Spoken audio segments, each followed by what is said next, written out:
So that's the front cover, and that's the back cover.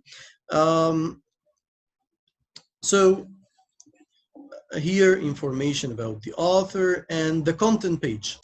Um, of course, at the beginning of each of these books, there is a content page like this one. You will find that in grade 4, I started with talking about paragraph organization and topic sentences and the different components of a paragraph.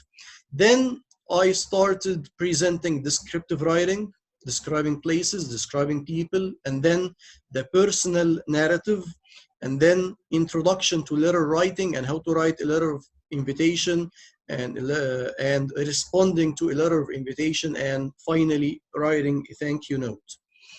The content increases in grades 5 and 6.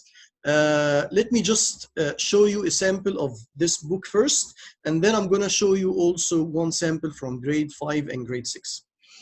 At the beginning, because I imagine that students coming from grade 3, maybe at some schools, you will find students who can write paragraphs.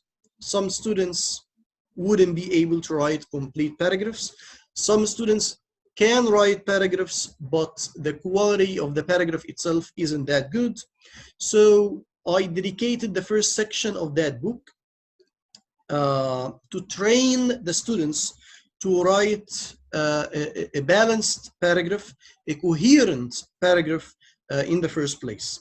So there is just an introduction for what is a paragraph, what are the components of any paragraph, like topic sentence, supporting sentences, concluding sentence, and introduction to the types of paragraphs, like descriptive, example paragraph, process paragraph, narrative, and opinion paragraph. As you can see here in grade 4 in particular, I'm talking about paragraphs. I'm not talking about essays, because this will be in grades 5 and 6, inshallah. Then I included a sample paragraph, because I, in the first page, introduced topic sentence, supporting sentences, and concluding sentence. So I provided an example that includes the same elements. Then, and this is what distinguishes this book, the practice activities that save teachers the effort and the time. As you can see here, read the following paragraph, which has a perfect format. So I'm telling the students, this is a perfect paragraph, and then check the statements that best describe it. If you notice the statements, the questions here, and this is what I'm stressing in my books, and this is what other books actually lack, because before starting this series like 3 years ago, I started searching in Cambridge books and in Oxford books about a writing series that is dedicated mainly and primarily for writing, but actually I couldn't find any convenient books. And most of the books that I was offered were books that integrate writing with reading, writing with listening and speaking. This is something that we couldn't get as an international schools, because we have already our course books, but we have problems with the writing section, and that's why I was searching for something that serves the writing in the first place. So if you look at the questions here, you will find, for example, the first question. Thank you, Mr. Muhammad. Thank you so much. The first question, the paragraph is divided into sentences. The student should check, is this true or false? Every sentence has a proper end mark. After finishing each sentence, we move on to write on the following line. Here, I'm dragging the student's attention to the fact that when the sentence, for example, ends here, we don't leave a line and we go to the next line, because some students write this way and this is wrong. Again, this is the beginner level. This is the elementary book. So I want to focus students' attention to the layout of the paragraph, that there are sentences, that they have proper end marks, that when we put a period, we continue, we don't move on to the next line. Every sentence begins with a capital letter. Every sentence or every line look at this question. Every sentence begins with a capital letter? Yes, definitely. every line begins with a capital letter, because some students again have this misconception that when they go to the second line, the first letter has to be capitalized, which is again a common mistake at children at this age. All the ideas are related to the topic sentence. Here I'm moving from the form to the content. You know, the questions above are language questions asking about the layout of the paragraph. But if you could look at question 6, you'll find that question 6 talks about the coherence. Are all the ideas related to the topic sentence or not? Okay. Questions 7 and 8. 7 about the indentation of the paragraph, is it indented or not? And 8 about spelling, is spelling important in writing or not? We want to establish these concepts at the very beginning when we want to teach our students how to write a paragraph. Okay, so this is the first part. Then I have here a practice activity. Find the mistakes in the format of the following paragraph. Here I provided the students with a paragraph which has some mistakes with the format. It doesn't have language mistakes. All what I want the students to learn at this stage is just when they have, you know, separate sentences, how they can put them together in a proper paragraph. So they should find the problems with the format. For example, some sentences don't have end marks, like for example this sentence, and and of course, as you can see, there is, you know, one sentence in a line. They should join this. They should make sure that every sentence begins with a capital letter. They should actually apply what they learned in the previous page. Then I dedicated a whole section for topic sentences, and you will see now how the exercises are leveled, are graded. I'm moving from the simple, easy exercises to the more complicated. So at the beginning, for example, I asked the students to read and underline the topic sentence, and to decide what the topic is, and also to find a sentence which is not relevant to the main topic. Again, I'm stressing the idea of coherence here. Okay, here I'm providing some paragraphs, and I'm asking the students to choose the best topic sentence. This is an easy exercise. Here they should match 3 paragraphs to 3 topic sentences. All right, here the complexity goes higher. I'm providing paragraphs, and I want the students to write their own topic sentences for these paragraphs. Okay, finally, I'm providing a sample, and I'm asking again some questions about the sample. The questions, again, these are writing questions. What's the topic? Which word describes the morning routine? Circle it, and so on. And here there is a focus on the tenses, that this is a descriptive paragraph, so it's in the present tense. Then here it's another practice activity. I'm providing this should be a paragraph. Again, it has problems with formats.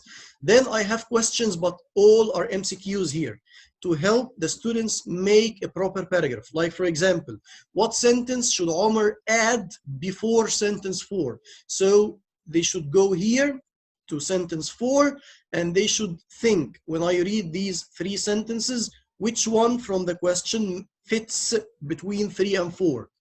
Such activities can be done in class, in group work, or as a pair work. So, and you will find that many of the activities in the book depend on the cooperative learning. Here, what's another way to write sentence 8? So this time I'm not asking about coherence like the first question. Here I'm asking about, you know, something in the language itself. Okay. Here, what's the best way to combine sentences 8 and 11? So again, focusing the students' attention to the fact that we should combine sentences if they are related to each other. Okay, and so on and so forth. Here it's a similar activity, another paragraph. Again, it's written in sentences, and I'm asking students about ways to, you know, put these sentences together to fix the mistakes and so on. Moving again, as I told you in the video itself, that I'm also targeting the accuracy. So I'm providing some language activities, some vocabulary activities. In grade 4, at the beginning, I just gave them like scrambled words. I'm asking them to put them in sentences, statements. In the following page, I want them to form questions. Again, because I want to make sure that students are able to structure complete sentences. Okay, here I'm dragging their attention to the fact that we should focus on collocations, which words go with which words. So I'm asking them which verb goes with which noun. So for example, with teeth, do we say clean our teeth or brush our teeth? Do we say, for example, do coffee or make coffee? Do we say, for example, have breakfast or take breakfast? Again, here there is a focus on language and specifically on collocations. And finally, there is a homework and there is a graphic organizer provided for this homework. I want the student, based on, look, read Omar's draft on page 10. They should go to the draft on page 10, which has sentences in lines, and they are supposed to write a similar paragraph but about themselves. And I'm giving them some ideas here to think of before they start their draft. This is just the beginning part. Then I started the genres themselves. Here in grade 4, I started with descriptive writing. You will find, and I'm going to show you now, that in grade 5, I also started with descriptive writing. But the level in 4 is completely different from the level in 5. Here, for example, as you can see, there are paragraphs. They just want to put the correct word in the gaps to form descriptive paragraphs. Here, they should write sentences. I'm focusing their attention to the passive voice. Again, as a grade 4 teacher, you're not gonna teach the passive and how to structure a passive statement or the steps and so on. You just want the student to follow the prompt given. So here, for example, El Castle is located in Yucatan, Mexico. It was built by the Mayans. You just tell the students that they should use verb to be and the past participle. And here, it has to be done by means of scaffolding. You as a teacher, you should help your students. This should be done as classwork, not homework. All right, so they should form similar sentences using the information that I'm providing. So they should just go to the word built by the Mayans, like here it was built by the Mayans. Completed 900 AD, so they should write it was completed 900 AD. Material limestone, so they should write, for example, the material used was limestone, or they used limestones. Built for place of worship, so they should write it was built as a place of worship. You as a teacher can do this one with your students. You can do it on the board, and then you can assign them in groups again or in pairs to do a similar practice activity here. Then I'm moving on how to describe it, and this is homework. And because these are grade 4 students, I provided them with guiding questions to help them do this. And I provided them with a lot of helping words and phrases here so that they can write a descriptive paragraph. Moving on to describing people and so on. I don't want to take a lot of time here. This is enough for this book. In grade 5, as I told you, I also started with descriptive writing, but I'd like to show you the difference between 4 and 5. First of all, in the content, in grade 5, we have descriptive writing. We have again topic sentences and main ideas, but again the approach is completely different. We have the compare and contrast essay, we have the letter writing, letter of complaint, and fictional narrative. In grade 4 was personal narrative, grade 5 fictional narrative. I'm working more on, or depending more on the imagination of students. In describing places here, as you can see, I'm providing a whole essay. This is the first exercise. I want the students to read the article in this page and to put here in the gaps these labels. Description of exterior, name, location, special features, recommendation, description of interior, historical facts. When they match these labels to the paragraphs, now they could understand the layout. They now understand that any descriptive essay should start with name, location, and special features, then historical facts, then exterior, then interior, and finally the recommendation. And here, again, as I told you, some questions on the topic itself, and some of these questions work on collocations as well. I'm providing them with words from the text, and they match them with the words that they collocate with. Again, questions to help them understand the rubric. Another essay, another descriptive essay describing a place, about the White House. And again, you can see that there are gaps here. They should label these paragraphs using the same labels that they used in the previous one. This is a classwork. In this classwork, they are supposed to describe Windsor Castle in the UK. Again, the same labels are here. Students have a sample provided, okay? And then they should put the label here, and they're not gonna write their own sentences from their own mind. No, I'm providing them with the information, but in the form of notes. So all they need to do is to put the label here from the previous page, and then use these notes to write complete and accurate sentences. So the focus here is on accuracy. I want the students to write accurate sentences, and then they do a similar one as homework. Okay, in describing people, again, now the complexity goes higher, and there is a focus on conjunctions, as you can see here. Okay, there is now I'm in describing people. Now this is an essay describing somebody. Okay, and there are labels, and they match them, and there is a graphic organizer. They should create a similar one, and so on. Another one about Michael Jordan, and here again questions about the topic itself, and questions that direct the students to the features of writing. Like, for example, what does the writer say about his personality? What examples are given to support his opinion? They need to understand this, and so on.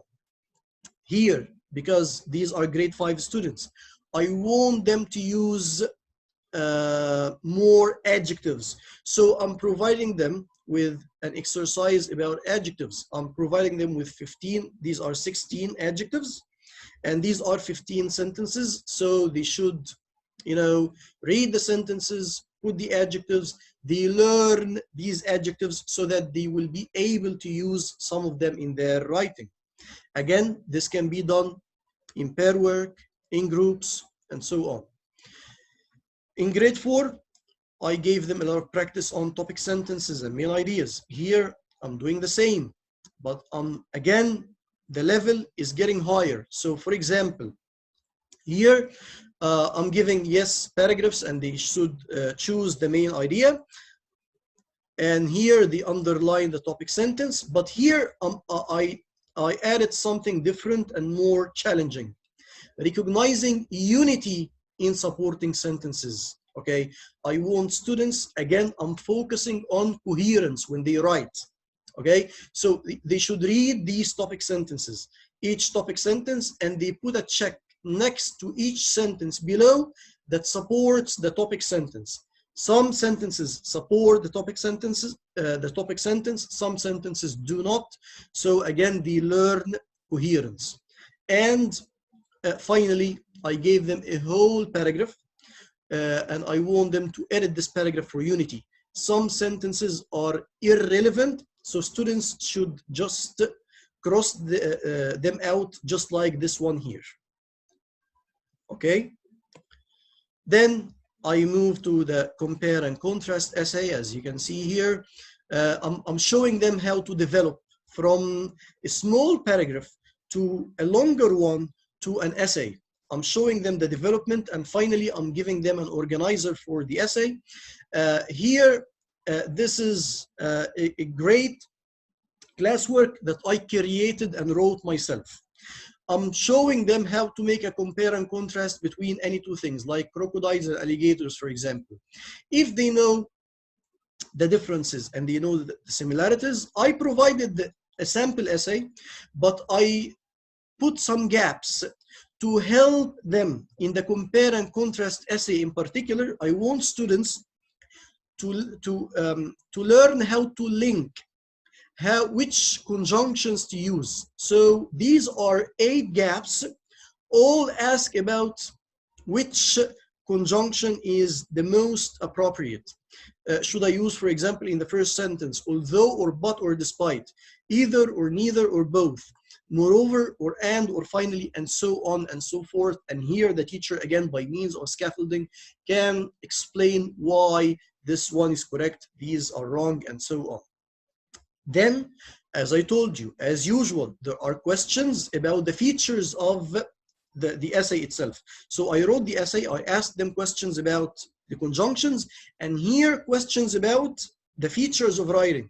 So for example, here, why do you think the essay starts with a question?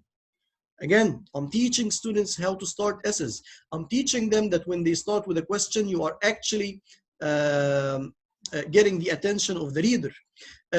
Label the paragraphs in the previous essay with the following headings. So here they learn the layout, that we have the introduction first, similarities, then differences, then conclusion, and so on. Read the conclusion again. How was the conclusion made? Choose. Did the writer add opinion? Did he summarize? Did he restate the thesis statement? So they learn techniques for conclusion, and so on. That's grade 5 book, and of course here letters, letter of complaint, and so on. All the topics in the book go or use the same outline. Finally, I'm going to show you quickly grade 6. I'm not going to talk in detail. Now you understand how everything develops. I'm just going to show you the content page.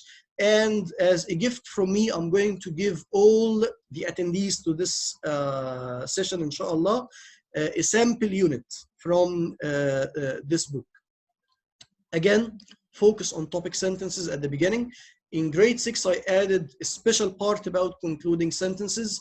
The genres that they're going to study in grade 6, biographical writing, opinion and persuasive writing. And this is the part that I'm going to give you as not this part, the letter of application, sorry. Opinion and persuasive writing, introduction to letter writing, letter of application. This is the part that you're going to receive now, inshallah. And finally, book and movie review. You will find out that by the end of these 3 books, students will be able to write descriptive paragraphs, narrative paragraphs, opinion paragraphs, letters, formal and informal, book and movie reviews, like compare and contrast essays, biographical writing. So I try to cover all the genres of writing that might be requested from students at this grade level. This is the section that I'm going to provide you with.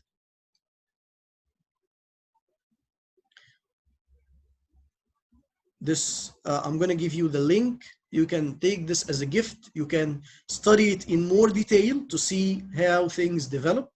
Okay, it's how to write a letter of application.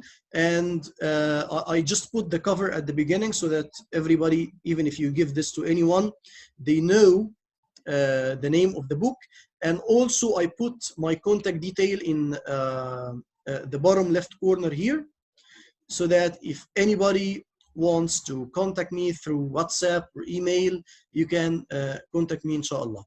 I'm almost done with explaining the features.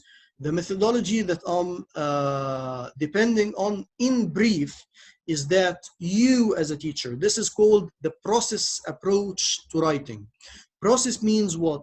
You expose the students to a model that you want them to produce. You have to show them the model first. Like when you want a student, for example, to drive, you have to show him somebody driving, and you tell him that I want you to do just as this person is doing. This is what I'm depending on. I'm providing a model. I'm directing students' attention to the features in that model. I'm providing a lot of activities and language points and vocabulary questions to support students write a similar model. I'm providing a lot of classwork, things that students can do with teachers, things that students can do with their colleagues in groups or in pairs. And finally, the students are expected to write just like the model that you showed them. I'm done, and I'm waiting for your questions. I'm going to talk about, again, the business deal again, but let me just listen to your questions to check whether someone has any. Yeah, of course, definitely. Thank you so much. If you have any questions, just as the number is not that big, we are only 11. I'm going to unmute you all. If you have any question, you can ask. Because we have only 5 minutes before the end of the session. If you don't have any questions, you can mute yourself. It's up to you.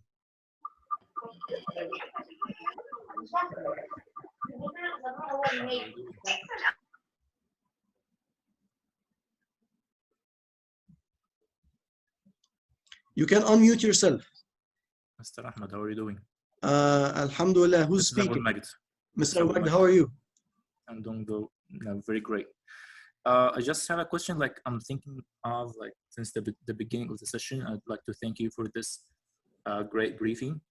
Thank you. If I'm to talk to the administration in my school and just to tell them about the book and so on, they're going to ask a question. For example, we have collection like McGraw-Hill or whatever the book is. So we have them for literature, writing, and like all the departments. Why should we take this book only? I know that you explained all of this. I know this is all. Yeah. I'm gonna brief you. I'm gonna brief you. In brief, I've been teaching in American schools for 7 years now. Okay, I used McGraw-Hill. I used Reading Street. I used a lot of collections. And we as teachers in American schools, we find that the writing section provided in the books, first of all, is way above the student's level, is pretty much exaggerated, is not designed for ESL students at all. And secondly, these activities and these exercises and these easy steps that I'm providing are not there. They just depend on, again, the idea of integration. Like you read the selection and you studied the grammar of that specific selection, for example. Now, okay, write a sample essay. Like students in grade 3 are supposed to write an essay. Again, this is not logical. Our students, I know our students very well. I taught in Egypt, I taught in Saudi Arabia. I've been teaching for more than 15 years now. I know that students in grade 3 can never write essays. And this is what we actually find in our books. That's why I've been searching like all my life for something like that. I didn't find, and that's why I started working on this series like 3 years ago. I didn't do it from scratch. As I said in the video, I depended on compiling materials from many places, but I exerted like tremendous efforts putting this material together, adapting them, adding a lot of material that I added myself. I created the whole parts myself. So what I can tell you is that you rarely find, a book that takes you step by step that way. As teachers, I know teachers always struggle with the writing section and they hate teaching writing because they don't have these resources. I mean, you as a teacher in an American school, you don't have questions like these, right? Yes, of course. That's the point.